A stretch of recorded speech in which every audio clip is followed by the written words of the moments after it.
Most people believe they're strong. They tell themselves they can handle whatever life throws at them. They've done it before. They'll do it again. But then, one day, life throws something they weren't ready for. And instead of standing firm, they go quiet. They pull back. They smile when someone asks if they're okay. And late at night, alone, they wonder why they feel like they're slowly falling apart. Have you ever been there? Not the kind of broken that everyone can see. The quiet kind. The kind you hide behind a calm face and busy hands. The kind that builds up slowly until one day, without warning, something inside you just gives. That feeling? It's way more common than you think. And there's a reason it happens. Not because you're weak. Not because something's wrong with you. But because most of us have learned a completely backwards idea about what strength actually means. This is the story of a guy who learned that lesson the hard way. And what he discovered changed everything, not just for him, but for everyone around him. Stick with me here, because by the end, you might never think about strength the same way again. You know those people who just seem to have it all together? The ones who show up every day, get stuff done, never complain, always seem steady, no matter what's happening around them. From the outside, they look like they've figured life out. That was Marcus. Marcus was this guy in his early 40s who'd built his life carefully and quietly. He worked hard, took care of his family. He was the kind of husband and dad who fixed things before they broke and solved problems before anyone else even noticed them. His friends called him reliable. His wife called him her rock. His kids just assumed, the way kids do, that their dad was unshakable. And for a long time, Marcus believed it too. But here's the thing about building your whole identity around being strong for everyone else. It works until life tests you in a way you were never prepared for. And for Marcus, that moment was coming. Maybe you know someone like Marcus. Maybe you are someone like Marcus. Someone who carries a ton, quietly, faithfully, and who's never really stopped to ask, what happens when it gets to be too much? This story's for you. Marcus had worked at the same company for 15 years. He wasn't the loudest guy in the room. He wasn't the most ambitious, but he was solid. He showed up early, stayed late when needed, trained the younger employees, and never asked for credit. He was the kind of worker companies say they value, right up until it becomes inconvenient. One Tuesday afternoon in October, his manager called him into a small conference room. Two people from HR were sitting at the table. Marcus knew before anyone said a word. The company laughed quietly. The company was restructuring. His department was being cut. His last day would be Friday. They thanked him for his years of service, handed him a folder with severance info, shook his hand, and Marcus nodded, said thank you, walked back to his desk, packed his things quietly, and drove home. That evening, his wife asked how his day was. He said, fine. He sat at dinner, helped his youngest with her homework, watched a little TV. And when the house went quiet and everyone was asleep, he sat alone in the kitchen staring at the wall. He told himself, I'll fix this. I've got savings. I've got experience. I've got contacts. This is just a rough patch. He'd been through rough patches before. He'd be fine. But even as he said it to himself, quietly, in the dark, something in his chest felt heavy in a way it never had before.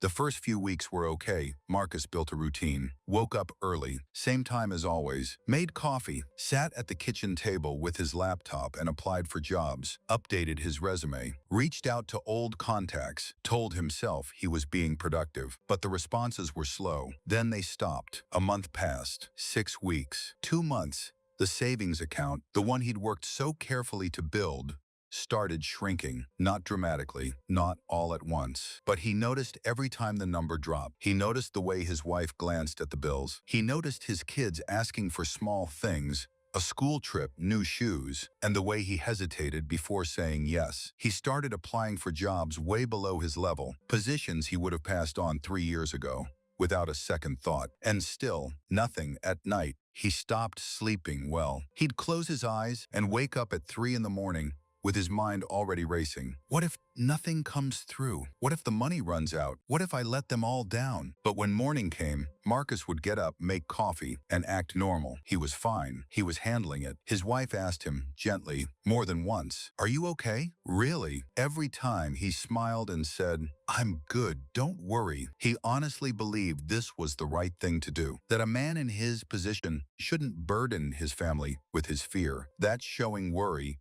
was the same as showing weakness. That being strong meant protecting people from the storm, not dragging them into it. So he carried it alone, all of it. Every worry, every rejection, every 3 a.m. spiral, alone. Maybe you've done this too. Maybe you've carried something heavy for way too long, completely by yourself, not because no one cared, but because somewhere along the way, you learned that asking for help meant you weren't strong enough. That struggling out loud was something to be ashamed of. Marcus had learned that lesson well, too well, but the weight was growing, and something was about to break. It happened on a Wednesday evening in December. Marcus had gotten another rejection email, this one from a company he'd really thought would call him back. He'd spent 3 days on that application, rewrote his cover letter 4 times, had a former colleague put in a word. The email was 2 sentences long. He closed his laptop, sat very still, then got up, walked to the kitchen, and started washing dishes, just to have something to do with his hands. His youngest daughter, Lily, wandered in a few minutes later. She was 7, had her favorite stuffed rabbit tucked under one arm. She climbed onto the kitchen stool and watched him quietly. Then she said, "Daddy, why do you look so sad?" Marcus kept his eyes on the dishes. "I'm okay, sweetheart," he said, "just tired."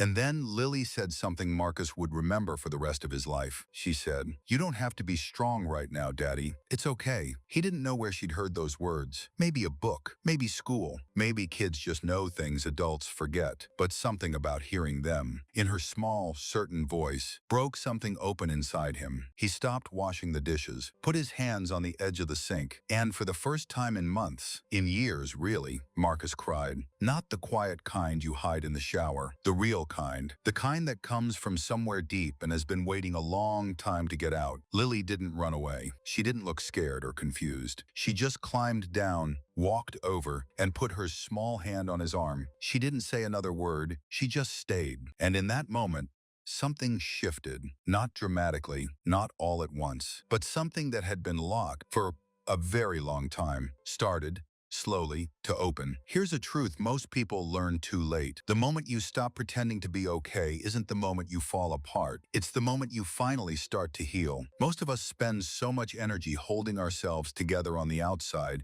that we've got nothing left for what's actually happening inside. We perform strength, practice our calm face, answer, "I'm fine." So many times we almost start believing it, but the body keeps score, the heart keeps score. And one day, in a kitchen, or a car, or a quiet room, the truth finds its way out. Maybe you've had a moment like that, when the mask finally cracked, when the weight became too real to ignore. If you have, you know exactly what Marcus felt that night, and if you haven't yet, just know there's nothing weak about it when it comes. He didn't know it yet, but that night wasn't the end of his story. It was the beginning of something deeper. The next morning, Marcus woke up feeling different, not better, exactly, not fixed. The situation was the same. The job was still gone. The money was still tight. None of the facts had changed, but something inside him had. He sat at the kitchen table with his coffee and thought about the night before, about Lily's hand on his arm, about how the world didn't end when he stopped pretending, about how, in all these months of being strong and silent and steady, he'd never once actually felt steady. He'd only looked at. That morning, he picked up his phone, scrolled to a name he hadn't called in almost 3 years. His older brother, Daniel. They'd drifted apart the way busy people do, not through any fight, just time and distance,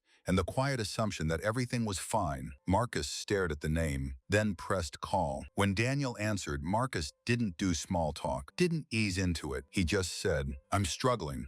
I don't know what to do, and I think I've been carrying this alone for too long." Then Daniel said, "I'm glad you called. Tell me everything." He didn't offer solutions, didn't jump in with advice. He just listened, fully, quietly, the way people used to before the world got so fast. And Marcus talked for almost an hour. When he hung up, he sat quietly for a few minutes. Then he noticed something weird. The situation was exactly the same, but he felt lighter. Not because the problem was solved, but because he wasn't the only one who knew about it anymore. Because he'd let someone in. Because he'd chosen, for the first time in a long time, honesty over performance. That was the moment Marcus started to understand something he'd never been taught. Asking for help isn't a sign you're losing. It's a sign you're wise enough to know you weren't built to carry everything alone.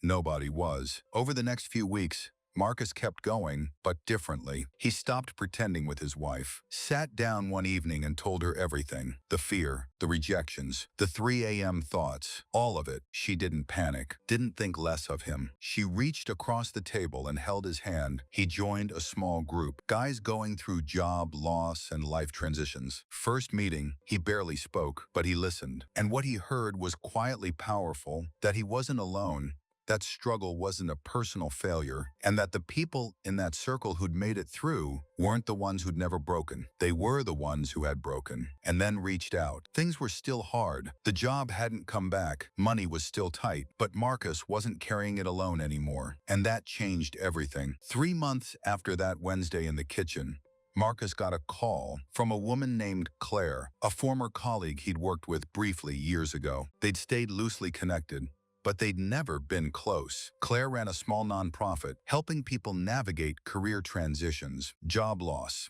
retraining, starting over. She'd been following a community forum where Marcus had quietly been sharing his experience. Not advice, not polished wisdom, just honest reflections about fear, about pride, about what it felt like to lose something you'd built your identity around and slowly learn to rebuild. People had responded more than he realized. Claire had a role available, coordinator position, helping others in transition find resources, build confidence, navigate what he'd just lived through. It wasn't flashy. The salary was modest. Nothing like the career he'd spent 15 years building. Marcus's first instinct was to say no, not because he didn't want it, but because something old inside him, that familiar voice that measured worth by title and paycheck, whispered that accepting this meant admitting he'd fallen. That this wasn't the kind of job a guy like him was supposed to take. He held the phone, said nothing for a moment. Then, quietly, almost without planning it, he thought about Lily, her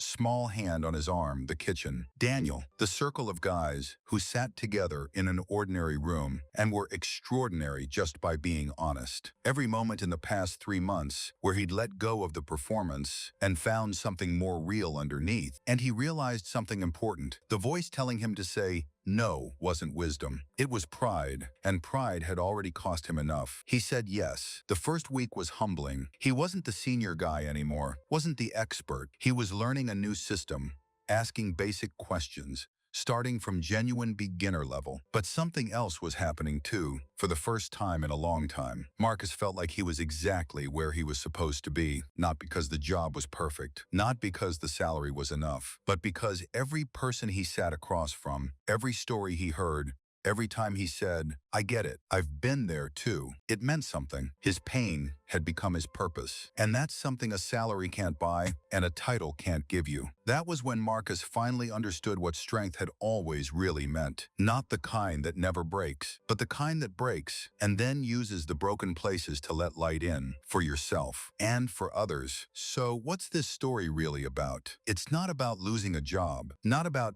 finding one either. It's about something way more important. It's about the story most of us are living silently, where we carry more than we should, pretend more than we need to, and believe that the moment we show our struggle, we've somehow failed. But Marcus's story teaches us something different. The truth is, strength was never about how long you could hide your pain. Strength is what you do when you finally stop hiding it.